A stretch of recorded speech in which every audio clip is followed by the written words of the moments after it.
আজ থেকে প্রায় ১.৫ বছর আগের কথা। আমি এবং আমার বান্ধবী চলে গিয়েছিলাম আমাদেরই ফরিদপুরের পল্লী কবি জসীমউদ্দিনের বাড়িতে। তো এটাই ছিল আমার ১ম যাওয়া ওখানে। এর আগে আমি কখনো যাইনি। তো সেজন্য আমি আর আমার বান্ধবী একদিন বের হয়েছিলাম।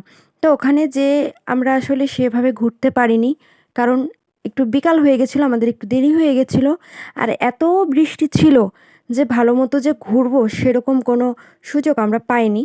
তারপর হচ্ছে আমি কি করেছিলাম, আমি ওই স্থানটা উপভোগ করার থেকেও আমি হচ্ছে এই ভিডিও করেছিলাম। যে ভিডিও যখন এডিট করব বা দেখব তখনই দেখে নেব। তো তারপর ওই সময় সময়টাই এরকম ছিল যে ঘুরে দেখার মতো সময় ছিল না।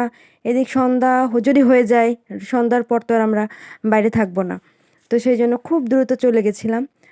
তো শুধুমাত্র ভিডিওই করেছি, ভালো করে দেখতেও পারিনি। তারপরে আমি আর আমার একটা বন্ধু আর একটা বান্ধবী আবার মাস কয়েক পরে গিয়েছিলাম। তখন দেখে এসেছি বেশ ভালো করেই। তো ওইদিন যে কি পরিমাণে বৃষ্টি ছিল, আমি বৃষ্টির মধ্যেও একটু ভিজে ভিডিও করেছিলাম।